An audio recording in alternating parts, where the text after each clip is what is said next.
Well, I welcome you here to the Catholic Center of the Archdiocese of Indianapolis, which represents the Catholic Church in central and southern Indiana.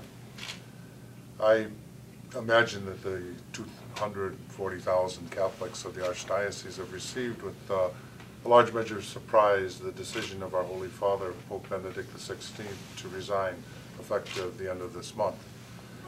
As you know, this is not without precedent. The law of the Church has provided the possibility for a pope to resign, but in fact it hasn't happened for nearly 6 centuries. And so it's going to cause, I think, some wonderment and some anxiety among the people. And I'm sure, having had the benefit of knowing Pope Benedict XVI and working closely with him over the years, that it was not an easy decision for him to reach. He himself had mentioned before he became pontiff that the situations or circumstances could arise where a pope not only could but should resign if he felt his health could become impaired to a point where he no longer could fulfill his duties. And in that sense, he had admitted the theoretical possibility, and I think that now he has judged that the time has come. As you're aware, I served in Rome until late November of last year, and I could see the physical deterioration of the Pope's health, especially in his walking and his ability to stand for long periods of time. I noted no impairment at all in his mental faculties. In fact, he remained very insightful both in public appearances as well as in personal conversations. Now the Catholic Church will join across the world in praying for the guidance of the Holy Spirit and the selection of his successor, which will take place after his resignation goes into effect on February 28th. A conclave or a electoral assembly will be convened, and at that time the successor of Benedict, who is also in our belief the successor of the Apostle Peter, will be chosen to govern the 1.2 billion Catholics across the world. Those are our sentiments, and I'm inviting the Archdiocese and all people of goodwill to join us in prayer, not only for the successor, but also for our Holy Father, Pope Benedict XVI.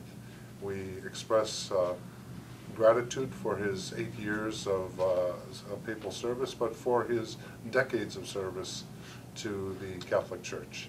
And we promise to pray for him as he commits himself to a life now totally dedicated to prayer. Those would be my sentiments at this on this historic day. I'd be happy to take any questions. Archbishop, can you talk a little bit more about what you said? Obviously, you were very close to the situation being in the Vatican. Can you talk a little bit more about what you did see physically from the Pope and why this was shocking news today, but maybe not a surprise when you reflect back on that? Well, I think as far as what I saw a fellow in his mid-80s who was finding it much more difficult to walk and to stand. And I think he had a great anxiety about falling, which is not unusual for people of his age. Once again, I would stress that his mental faculties were not impaired in the least, as far as I could tell, and I had a lot of occasion to reach that opinion. I would also say that, one big change that was noted about a year ago was when he no longer would walk the length of St. Peter's, which is a couple hundred yards. It's a fairly good walk for anybody, and he would be sort of transported on a mobile cart up to reach the altar. So I think that was a sign that his physical powers were diminishing. Do you have any sense that he has any illness or that's driving this? None that I'm aware of. I don't. He doesn't evidence, and he lives a very healthy lifestyle. He certainly keeps his weight under control, and No, I don't sense anything. What was, how did you initially learn about this, and what was your initial reaction? Well, I was in prayer this morning, and the phone rang, and I got up to answer. It was somebody calling from Rome to inform me that the Holy Father had publicized this decision. I think it's rather remarkable because the Vatican is a small village, and you know, tip-top secrets aren't always kept. But in this case they were. But I think the people closest to the Holy Father were definitely surprised. So he probably talked it over with a few people, and they managed to keep it quite confidential. So I heard about a minute after it had been announced. Someone called me. This is something the Catholic Church hasn't seen in 600 years. How did it register in your mind when you heard of it? Well, it's not a complete surprise, as I say, because the Holy Father had made it clear the theoretical possibility, and then knowing him and knowing the sort of discipline he had about himself, and I think it's an admirable trait of the German people to have to set certain benchmarks, and they realize if they can't accomplish this, then they have to make a decision. Of course, I was as surprised as anybody that it happened on the 13th of February. I wasn't, although no one has really picked up on this, but in the Catholic Church, this is known as the Day of the Sick. It's the Feast of Our Lady of Lourdes, which is a famous shrine in France where particularly sick people go. And I wonder if the Holy Father had picked this day intentionally, you know, to say one of the consequences of being sick is that you have a diminishing horizon or diminishing force of strength, but you still have meaning and you still have value. And as he said at the end of his statement, now I'm going to serve the church. Interesting. I'm going to serve the church through a life of prayer, and that's what he feels his service is going to be now. So I wasn't totally surprised, but I think the church, well, yeah, it's going to register some shock, and it's going to, since we haven't faced this situation before, it's going to, well, in the last 600 years, it's going to call for some adjustments. Now, for example, there won't be the customary mourning period that there would be, so the decision to reach a pope on the election will come sooner than in the past. I think it'll be interesting to see how our Holy Father chooses to live. I'm imagining he's probably going to retire to a monastery or a close community somewhere, and really remain out of the loop as far as, and he loves to write. I think he'll continue to write, but I imagine that these writings will be published after his death. When he was named Pope, was it thought that this would be, even several years ago, was it thought that this would be a shorter term situation? Well, I wasn't privy to the deliberations in the conclave. There was a lot of speculation at the time in 2005, April of 2005, that he was being elected at the age of 78 as a sort of caretaker or transition or whatever. I don't think people probably imagined that he would resign. You know? I think there was some speculation that because he was so close to Pope John Paul II, and he saw sort of suffering and to speak honestly, the sort of inertia that is inevitable when your leader is incapacitated, that perhaps that left an impression on him. That, you know, that if he was reaching the same point, he might make a different decision than Pope John Paul II. Was Pope John Paul's deterioration sort of held up as a sort of a symbol of, I don't know, suffering and for the church? I mean, this sort of seems a different take on how to finish out a papacy. Would you comment on that? Well, I think you're right on both points. I mean, it is, John Paul II continues to have a great impression on people who suffer. I remember when I was in Rome, a relatively young woman who was bedridden with multiple sclerosis wrote to me and said, would you please take this holy card, you know, a holy card remembering John Paul II, and bring it into St. Peter's and pray for me beside his tomb. Because, I mean, this was a vivacious, beautiful woman who is now, you know, bedridden for the rest of her life. and the image of John Paul gave her strength. Now, I think Benedict also helps us, and especially for Catholics, we're about to begin the season of Lent. Thanks, Nicole.